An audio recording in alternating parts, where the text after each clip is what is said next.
నమస్తే, welcome to KK news. నేను శ్రీదేవి. ఆంధ్రప్రదేశ్ లో కోనో కార్పస్ చెట్ల నరికివేయడాన్ని సవాల్ చేస్తూ దాఖలైన పీల్పై హైకోర్టులో విచారణ జరిగింది. CJ justice Dhiraj Singh Thakur, justice Chemalapati రవితో కూడిన ధర్మాసనం బుధవారం విచారణ జరిపింది.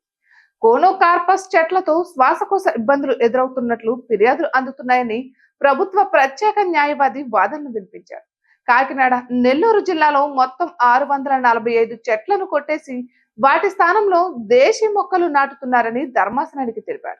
కోనో కార్పస్ చెట్లపై శాస్త్రీయ పరిశోధన ఏదీ జరగలేదని, రాష్ట్రంలో ఆ చెట్ల నరికివేయకుండా అడ్డుకోవాలని పిటిషన్దారులు కోరగా ధర్మాసనం నిరాకరించింది. ఈ కోనో కార్పస్ చెట్లకు సంబంధించిన పూర్తి వివరాలతో కౌంటర్ దాఖలు చేయాలని ప్రభుత్వాన్ని ధర్మాసనం ఆదేశించింది. ఇక తదుపరి విచారణను నవంబర్ 6కు వాయిదా వేసింది. కోనో కార్పస్ చెట్లను కొట్టేయడాన్ని అడ్డుకోవాలని కోరుతూ జన చైతన్య వేదిక రాష్ట్ర అధ్యక్షుడు వల్లంరెడ్డి లక్ష్మణ్ రెడ్డి, మరో 2 ప్రొఫెసర్లు హైకోర్టులో పీల్ దాఖలు చేశారు.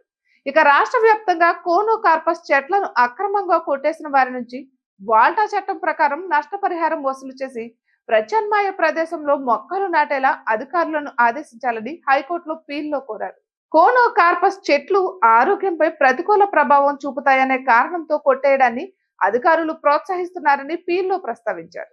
ఇక ఇటీవల ఏపీలో వన మహోత్సవం సందర్భంగా డిప్యూటీ సీఎం పవన్ కళ్యాణ్ ఈ కోనో కార్పస్ చెట్లు మొక్కలు చాలా డేంజర్ అన్నారు.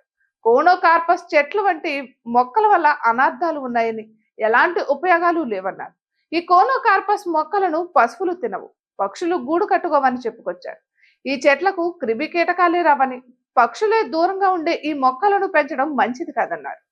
ఈ చెట్లు మొక్కలు ఉన్న చుట్టుప్రక్కల వారికి శ్వాసకోశ సంబంధాలు వస్తున్నాయని, ఇప్పటికే అరబ్ దేశాల్లోనే కోనో కార్పస్ మొక్కలను నిషేధించారు.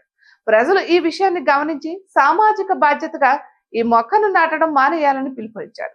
ఈ మొక్కల స్థానంలో దేశీయ మొక్కలను నాటాలని పిలుపునిచ్చారు. ఇటువంటి మరెన్నో వీడియోస్ కోసం కేకే న్యూస్ తెలుగు ఛానల్ ని సబ్స్క్రైబ్ చేసుకోండి.